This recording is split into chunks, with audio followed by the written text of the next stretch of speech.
yang kedua materinya itu tentang materi bank syariah. Dari segi pengertian, bank syariah itu, bank itu berasal dari bahasa Perancis dan berasal dari bahasa Italia karena di dua negara itulah pertama kali muncul adanya bank. Jadi artinya bank itu ada yang mengatakan peti, bangku, atau lemari.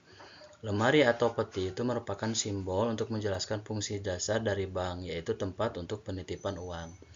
Nah, diambil dari Undang-Undang Nomor 7 Tahun 1992, di sini definisi dari bank adalah menjelaskan bahwa bank itu lembaga atau badan usaha yang menghimpun dana dari masyarakat dalam bentuk simpanan dan menyalurkan kembali kepada masyarakat. Jadi fungsi bank itu menampung semua uang yang disimpan oleh nasabah, kemudian dikelola, nanti hasilnya dikembalikan lagi kepada nasabah. Gitu. Dalam bentuk pinjaman bisa, dalam bentuk kredit bisa, atau dalam bentuk-bentuk yang lain selama itu masuk ke dalam program-program dari bank tersebut. Kemudian di sini kita bahas tentang bank syariah. Apa itu bank syariah? Nah, di sini bank syariah itu adalah bank di mana pengelolaannya itu dilakukan secara syar'i, yaitu jalan Allah seperti yang ditunjukkan oleh Al-Quran dan hadis. Jadi bank syariah itu adalah bank yang beroperasi sesuai dengan prinsip-prinsip syariah Islam. Dan tata cara mengoperasikannya itu mengacu kepada Al-Quran dan hadis. Ini dasar hukumnya, jadi di dalam undang-undang juga sudah teratur atau sudah dijelaskan mengenai apa itu bank syariah. Kemudian perbankan syariah itu adalah lembaga perbankan yang dapat menghasilkan keuntungan dengan cara meminjamkan modal, menyimpan dana, membiayai kegiatan usaha atau kegiatan lainnya yang sesuai. Ya, itu salah satu dari pengertian bank syariah. Kemudian kapan pertama kali bank syariah ada di Indonesia? Bank syariah pertama kali ada di Indonesia itu pada tahun 1991. Nah, di sini bank pertama yang ada di Indonesia itu adalah Bank Muamalah Indonesia. Nah, Bank Muamalah Indonesia ini itu didirikan tahun 1991, kemudian beroperasi di 1 Mei 1992. Nah, ini siapa yang pertama kali mencetuskan untuk pembuatan bank syariah? Itu inisiatif dari MUI tahun 1990. Jadi MUI menyelenggarakan sebuah lomba karya tentang membahas tentang bunga bank dan perbankan-perbankan yang ada di Indonesia. Kemudian mereka mengambil kesimpulan bahwasannya sangat beresiko sekali ketika ada yang namanya bunga bank di bank. Kemudian mereka membuat sebuah musyawarah dan membuat sebuah kesimpulan bagaimana kalau misalkan kita membentuk sebuah bank yang di dalamnya itu terdapat pengelolaan secara syar'i, yaitu dicetuskanlah Bank Muamalah di sini. Dan Bank Muamalah ini pertama kali tahun 1991 didirikan dan beroperasi tahun 1992. Dasar hukumnya udah jelas. Di sini dasar hukum yang mengatur tentang perbankan syariah itu ada di undang-undang, ya. Di sini ada di undang-undang tahun 92, di sini ya banyak. Ini dasar hukum-hukum yang mengatur tentang perbankan syariah. Nah, kemudian di bank syariah itu ada apa aja? Di bank syariah itu produknya ada wadiah. Wadiah itu adalah titipan dana. Kemudian ada mudorobah. Mudorobah itu bagi hasil. Nah, kalau terus ada lagi syirkah. Syirkah itu kerjasama. Jadi antara nasabah yang memiliki uang atau simpanan yang banyak, kemudian nasabah yang kekurangan uang untuk modal, untuk peminjaman dan lain sebagainya, itu terjadi syirkah atau kerjasama. Kemudian ada mudorobah. Mudorobah itu adalah produk-produk yang dihasilkan oleh bank kemudian dijual ke nasabah. Contoh misalkan kita menggunakan mobile banking yang ada di aplikasi handphone kita, yang di sananya itu banyak sekali fitur-fitur yang bisa kita gunakan. Di antaranya seperti isi pulsa, bayar air, terus misalkan ada lagi yang bayar cicilan, terus ada lagi digunakan untuk bayar internet, bayar TV, beli kuota dan lain sebagainya. Itu adalah produk-produk bank yang ditujukan untuk penggunaan nasabah, nanti keuntungannya itu untuk bank dan untuk nasabah. Kemudian ada lagi Qard Hasan. Qard Hasan itu adalah salah satu program dari Bank Syariah, di mana programnya itu adalah memberikan pinjaman bagi orang-orang yang miskin. Bagi nasabah-nasabah Bank Syariah yang sekiranya masuk kategori orang-orang miskin yang membutuhkan dana bantuan, itu ada yang namanya program Qard Hasan. Apa tujuannya Bank Syariah didirikan? Yang pertama, itu untuk mengarahkan kegiatan ekonomi umat yang sifatnya itu muamalah. Muamalah kan udah kita bahas, ya berarti pengelolaan yang secara jujur, secara islami, dan secara syar'i. Kemudian menciptakan sebuah keadilan di bidang ekonomi. Contoh, kalau misalkan di konvensional untuk pembagian keuntungan, bank 70%, nasabah 30%. Tapi kalau misalkan di syariah itu bagi rata. Nah, itu berarti adil. Terus meningkatkan kualitas hidup umat. Jadi salah satu cara agar masyarakat bisa kualitas hidupnya meningkat, dalam arti ketika masyarakat butuh modal pinjaman untuk usaha, masyarakat butuh pinjaman uang untuk keperluan, dan di situ Bank Muamalah memfasilitasi. Terus menanggulangi masalah kemiskinan. Nah, masalah kemiskinan di sini salah satunya diantisipasi dan menjadi salah satu bentuk jalan keluarnya itu adalah melalui bank syariah. Terus menjaga stabilitas ekonomi, terus menyelamatkan ketergantungan masyarakat terhadap bank yang sifatnya konvensional. Gitu. Sebentar.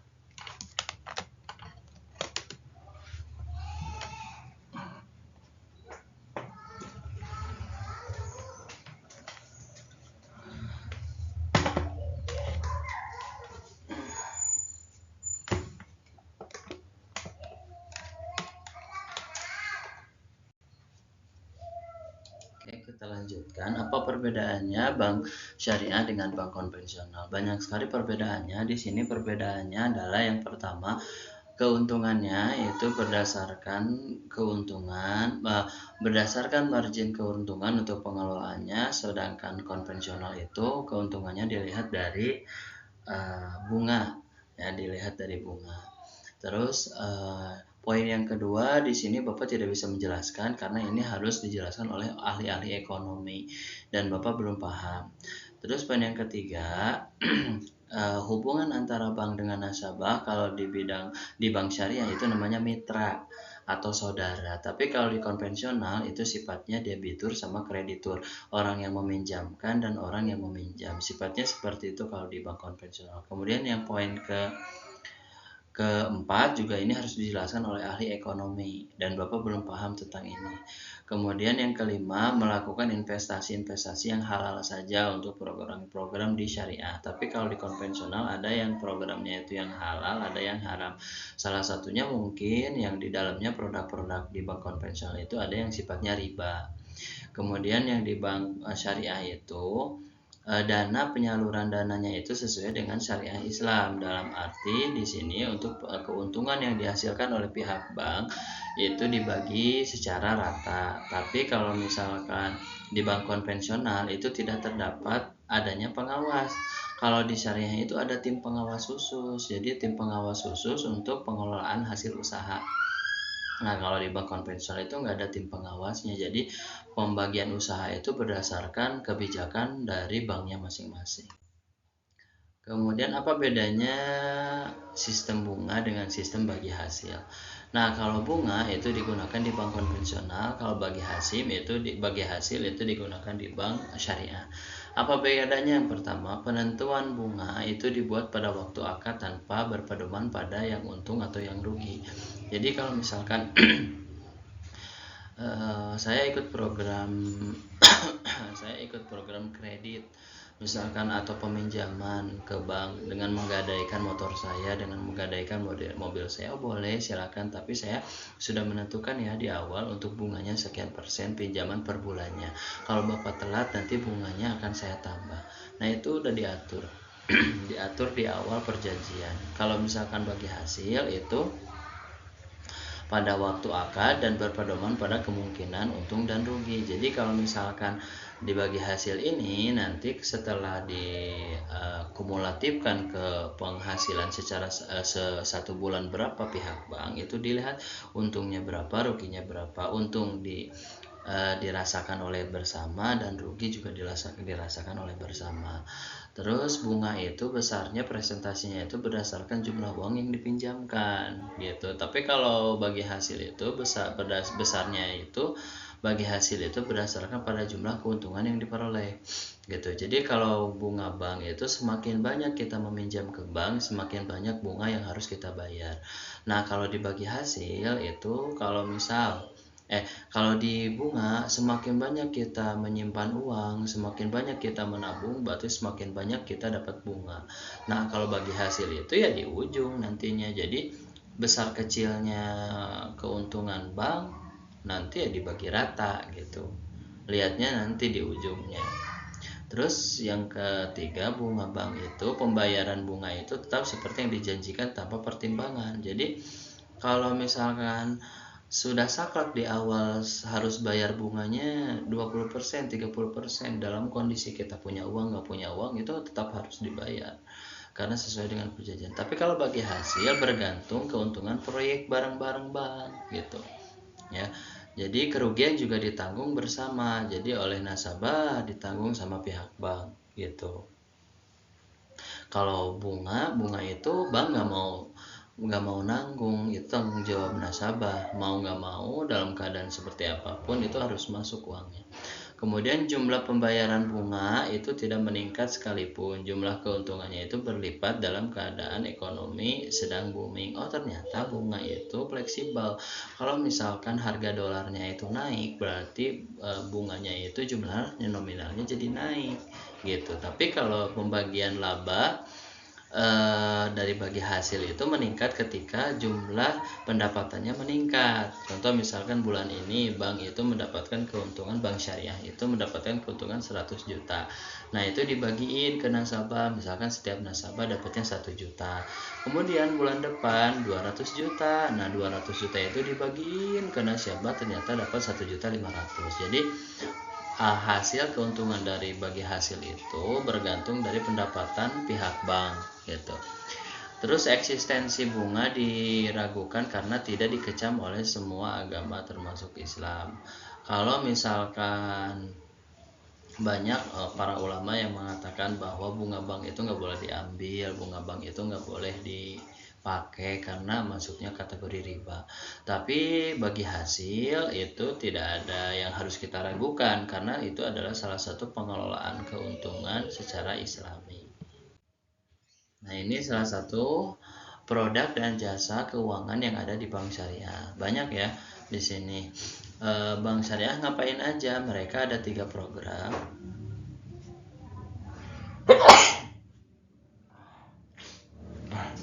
Yang pertama itu ada menghimpun dana dari tabungan, deposit, terus dari giro. Nah, itu ya. Jadi titipan dana yang tidak bisa dimanfaatkan, titipan dana yang bisa dimanfaatkan. Salah satunya dari asuransi Wadiah itu namanya. Terus mereka juga melakukan kegiatan penyaluran dana. Nah, dana ini mau diapain nih? Dana yang di bank dipakai buat kredit, dipakai buat simpan pinjam, ngasih modal dan lain sebagainya. Dengan program-program ini ya, mudharabah, musyarakah, ijarah, wakalah, ini program-programnya. Kemudian layanan perbankan. Nah, layanan perbankan ini salah satunya bentuk layanan yang dilakukan oleh pihak bank syariah. Ada hawalah, mindahin piutang, ada kapalah, garansi bank, ada lagi rohno, yaitu gadai. Ya, itu salah satu program layanan perbankan syariah. Terus ini juga program-program dari penjelasan dari program-program bank syariah. Ya, ini bisa kalian baca, nanti PowerPoint-nya Bapak kasih. Ini istilah-istilah Arabnya, ini penjelasan secara Indonesianya. Nah, produk pembiayaan. Nah, dari mana sih keuntungan bank syariah itu? Nah, dari sini ya. Dari hasil kerjasama dan dari hasil bagi hasil di sini ada yang namanya keuntungan. Nah, keuntungannya ini nanti akan masuk secara tidak langsung ke pihak bank. Nah, nanti dari pihak bank akan dikelola setelah final 1 bulan sekali atau 1 tahun sekali. Keuntungannya itu dibagi hasil kepada nasabah dan bank. Nah, ini ya kalau misalkan kita mau dipetakan seperti ini. Jadi gini, ini sumber dana dari pihak bank yang masuk dari tabungan, dari cicilan dan lain sebagainya itu masuk gitu ya. Nah, masuk ke sini, kemudian dari sewa jual beli, dari bagi hasil, dari pembiayaan jual beli ini masuk semua ke pihak bank, ke sini ya, masuk ke sini itu. Dari bagi hasil masuk ke sini, dari margin masuk ke sini. Nah, udah masuk ke sini, ini dibagi dua hasilnya. Ini yang namanya bagi hasil, dikasih ke pihak bank dan dikasih ke pihak nasabah gitu. Jadi dua. Jadi nggak hanya bank aja. Jadi nasabah juga dapat dari keuntungan produk-produk bank syariah gitu. Oke, sampai di situ untuk pemaparan tentang bank syariah. Kalau misalkan ada yang tidak dimengerti, boleh ditulis di kolom komentar.